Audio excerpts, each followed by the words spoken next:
Bienvenue sur Horizon News, votre référence pour l'actualité africaine. Avec notre slogan « Vous informer vite, bien et sans détour », plongez dans le débat brûlant du parrainage pour l'élection présidentielle 2026 au Bénin. Ce dispositif, exigeant 15% de soutien des maires et députés, soulève tensions et controverses à quelques mois du scrutin. Que révèlent ces tensions sur la démocratie locale? Restez avec nous pour une analyse exclusive avec le journaliste Gabin Goublé. Ne manquez rien des enjeux politiques africains. Abonnez-vous à Horizon News. Aimez et partagez cette vidéo pour suivre toutes les actualités en direct. On commence maintenant. À mesure que s'approche l'élection présidentielle de 2026, la question du parrainage revient au cœur du débat politique institué pour encadrer les candidatures. Ce mécanisme s'impose à chaque postulant d'obtenir un soutien d'au moins 15% des maires et ou des députés. Mais ces dernières semaines, plusieurs faits d'actualité sont venus raviver les discussions autour de ce dispositif. Que faut-il comprendre de ce système de parrainage? Quelle est la portée réelle dans le jeu politique et que révèlent les tensions actuelles à quelques mois du scrutin? On en parle avec Gabin Goublé, journaliste et analyste politique. Bonjour et merci d'avoir accepté notre invitation. Bonjour à vous, Jennifer. Bonjour à tout le plateau. Gabin. Bonjour, Heureuse Danongwe. Bonjour, merci. Un plaisir de partager ce plateau avec vous. Il est partagé. Alors, le parrainage est aujourd'hui, je dirais, incontournable pour tout candidat. Pouvez-vous nous rappeler brièvement en quoi consiste ce dispositif? Ce dispositif fait partie des conditions requises du prétendant à la magistrature suprême, donc le candidat à l'élection présidentielle. Ça fait partie des pièces qui sont obligatoires pour que sa candidature soit validée.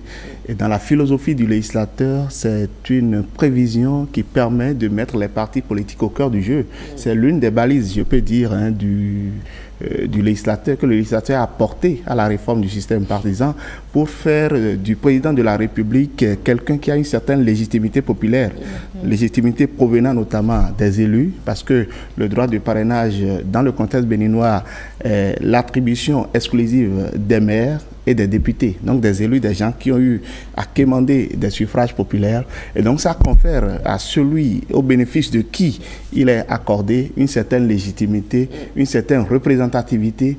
Et c'est pourquoi, dans le fond, le législateur a prévu que ce soit 15% au moins de ces potentiels parrains-là, et provenant notamment des 3/4 des circonscriptions électorales où les députés sont élus. Donc, il y a un souci de faire du président de la République, du candidat à la magistrature suprême, quelqu'un qui a quand même une certaine légitimité populaire qui lui donnera, n'est-ce pas, des garanties de représentativité dès qu'il sera élu. D'accord. En quoi c'est utile? Parce que vous commencez à le dire, 15% de députés et ou de maires. Est-ce à dire que lorsque quelqu'un n'est pas très bien vu, lorsqu'il n'inspire pas confiance, on ne peut pas le porter? Absolument, absolument. Il a peut-être des qualités qui peuvent être utiles. Oui, il a des qualités peut-être, mais le député qui participe librement, qui donne sa caution à quelqu'un qui prétend diriger ce pays, le député a une certaine facilité pour aller convaincre à son tour ceux qui ont voté pour lui, pour porter avec lui cette candidature. Donc pour autant que dès que je vous concède mon parrainage, je vous concède une certaine confiance. Et de là, je porte avec vous les idéaux ou les ambitions que vous portez pour le pays. Et il m'est facile, une fois que j'ai adhéré, n'est-ce pas, à votre ambition ou à votre désir de présider aux destinées de ce pays, d'accompagner votre candidature. Et si je le fais, vous n'avez pas de souci à aller convaincre vous-même personnellement les électeurs de ma circonscription. Parce que moi, je me retrouve à travers la candidature que vous portez. Donc, c'est un dispositif qui ne manque pas d'utilité. Le Bénin, vous savez, n'a pas innové en la matière. Ce n'est pas une exclusivité du pays. Même si ailleurs, des gens parlent de légitimité populaire, qui n'est pas forcément l'attribution des élus ou d'élus. Ailleurs, c'est peut-être des signatures populaires que vous allez recueillir de la part des populations pour formaliser, n'est-ce pas, votre candidature. Mais le Bénin n'a pas adopté cette formule-là. étant donné que nous sommes également dans une démocratie représentative, je pense que le Bénin a opté pour que la représentation populaire qui est reconnue aux députés et aux maires soit exprimée à travers ce mécanisme.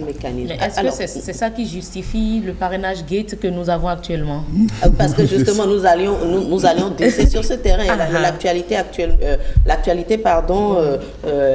révèle un peu de tension, si je puis dire, quelques contestations. Le parrainage gate. Comment comprendre cela déjà? Il faut comprendre que le parrainage est d'abord un droit exclusif, parce que toute la problématique est là. Aujourd'hui, beaucoup se disent, comment se fait-il qu'un droit reconnu au parti politique, une propriété exclusive du parti politique soit considéré comme étant dévolu à l'individu. Le parrainage est d'abord individuel avant d'être collectif. C'est la raison pour laquelle on parle de formulaire nominatif du parrainage. Dans le formulaire, c'est le nom du potentiel parrain qui est écrit. Il n'est pas loisible aux partis politiques, même des détenteurs de leur récépissé définitif, d'aller solliciter, d'obtenir le parrainage en lieu et place de celui qui est censé le concéder au candidat. Donc le parrainage est un droit accordé à l'élu, mais le législateur a prévu dans le mécanisme de son opérationnalisation qu'il soit régenté par les partis politiques. Je le disais tout à l'heure, c'est l'une des balises apportées à la réforme du système partisan, étant donné que le législateur est guidé par le souci de mettre les partis politiques au cœur du jeu. Mais ce que le législateur a semblé traduire à travers le parrainage, c'est que le député ou le maire qui est détenteur du droit de parrainage, du pouvoir de parrainage, ne puisse se démarquer du choix potentiel porté par son parti politique et de décider personnellement de concéder ce parrainage-là à qui il veut. Autrement, cette réforme-là irait dans tous les sens. Mais le législateur n'a pas non plus régenté, non pas conditionner exclusivement le parrainage comme quelque chose qui puisse être arraché à celui qui est censé donner sa signature. Et vous avez vu les interprétations qui sont faites jusque-là même. Qui nous embrouillent même sur la toile. Oui, non, ça nous embrouille. Ça n'embrouille pas, parce que si vous lisez bien l'esprit, si vous lisez bien les textes, même la jurisprudence de la Cour à laquelle on fait allusion, vous voyez qu'il y a une part de liberté qui est concédée à l'élu, parce que jusque-là, les lois ne se sont pas prononcées sur la possibilité pour un élu de ne pas concéder son parrainage. Là, ça crée tout un amalgame. Vraiment. Parce que déjà qu'il a remis, pour nous, on dit qu'il a remis au chef de son parti. Mais remettre au chef du parti, la loi n'a pas prévu ça. Les partis, c'est une organisation interne des partis politiques. La loi ne connaît pas de parti politique. Nulle part dans le formulaire de parrainage, vous allez voir l'inscription d'un parti politique. Donc la loi vous donne, c'est-à-dire la Sénat ne connaît que le potentiel parrain, celui qui est détenteur de ce droit-là.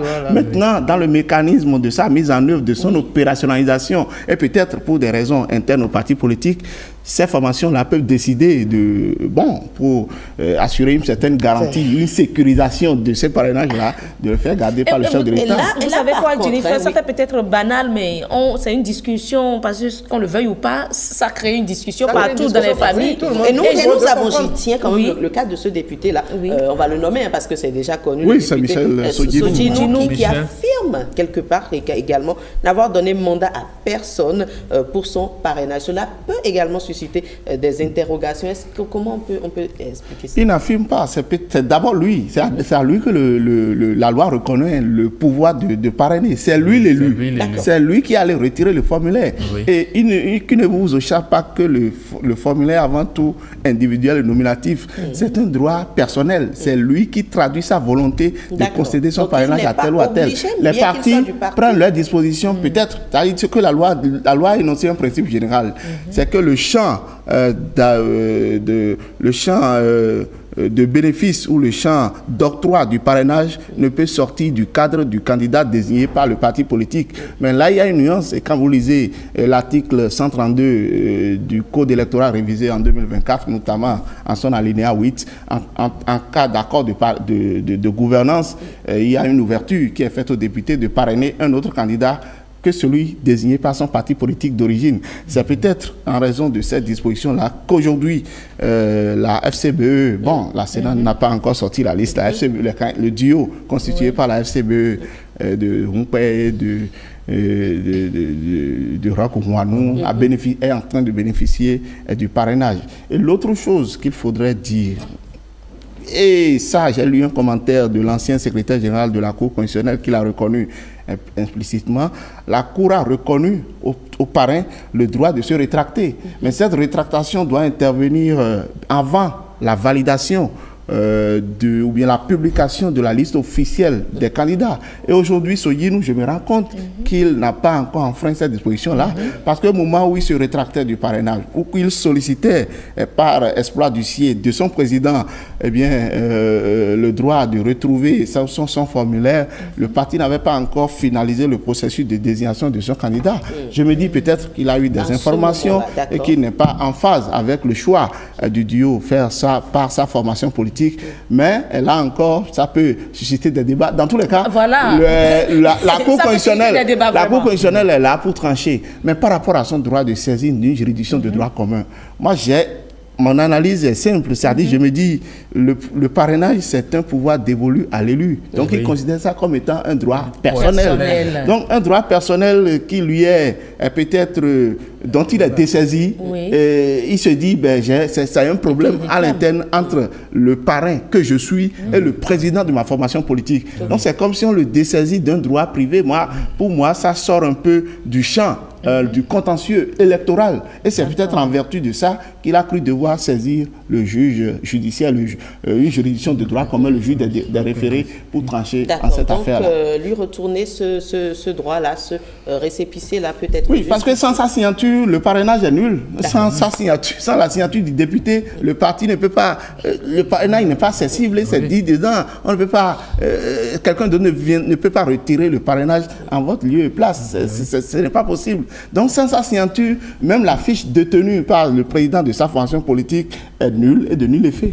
Le parrainage n'est pas collectif. Pas du tout, ce n'est pas collectif, même si des gens sont allés collectivement le retirer. C'est un formulaire nominatif, c'est individuel, c'est un droit qui traduit votre volonté de porter une candidature à la présidentielle, et les partis s'arrangent juste pour que ce soit fait dans un cadre qui sécurise la réforme du système partisan. Merci M. Gabin Goubi, nous sommes pratiquement à la fin. À 15h, c'est ce qui est dit, à 15h, M. Soji nous dira s'il parraine, oui ou non. Ou pas. Il peut refuser de parrainer aussi. Vous savez, la loi le reconnaît ça, et c'est peut-être ça qui risque aujourd'hui, dans le cas de figures qui se présentent, de jouer contre cette formation politique-là.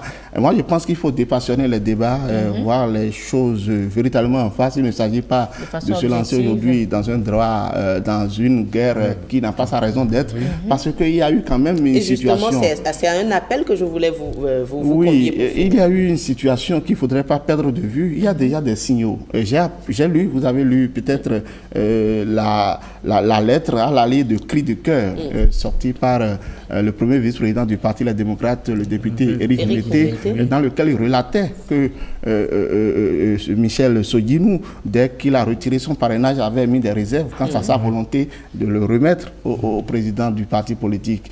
Donc lui, il avait décidé de garder peut-être par devers lui ce parrainage-là, le temps d'être convaincu du choix du duo que ferait son parti politique avant de lui concéder son parrainage. Bon, il a été évidemment dissuadé de cette prétention-là, et avec l'intervention de Mouleté, il a dû reconsidérer sa position pour remettre ce parrainage-là. Ce signal est suffisamment fort de ce qui pourrait y avoir des quiproquos autour du parrainage, et devrait déterminer cette formation politique-là à prendre les dispositions pour limiter ces genres d'impasse. Parce que le parti, je me rends compte malheureusement que le Parti Les Démocrates est en train de se retrouver là dans une impasse, et qu'elle aurait pu éviter Parce que entre la date du 2 septembre 2025 où cette bruit-là, ou bien ce signal-là a été donné, et celle du 10 octobre où la Sénat a ouvert officiellement la déclaration de candidature, le parti avait les moyens de prendre les dispositions, n'est-ce pas, pour sécuriser ce parrainage et éviter qu'on ne rentre dans de se retrouver au creux de la vague comme ce que nous avons fait. Mais ça, c'est une situation qui nous a permis de comprendre que... Malheureusement, oui. Député des ronds, ça c'est top béton ça. Bon, j'ai lu ça va faire marrer évidemment. Bon, ça fait bien marrer. Ça tire dans tous les sens. Un chacun fait les interprétations. Donc il est important de revenir sur le sujet, expliquer le contexte, est-ce qu'il a le droit ou pas de se rétracter et de comprendre justement ce système de parrainage. Merci à vous, Gabin. C'est tout pour cette plongée dans le système de parrainage à l'approche de la présidentielle 2026 au Bénin, avec les éclairages de Gabin Goubli. Chez Horizon News, nous tenons notre promesse. Vous informer vite, bien et sans détour. Les tensions autour de ce mécanisme révèlent des enjeux cruciaux pour la démocratie. Que pensez-vous du droit des élus à se rétracter ou de l'influence des partis? Partagez vos avis en commentaire. Pour suivre l'actualité africaine en temps réel, abonnez-vous à Horizon News. Aimez et partagez cette vidéo. Restez connectés pour nos prochaines analyses. À bientôt!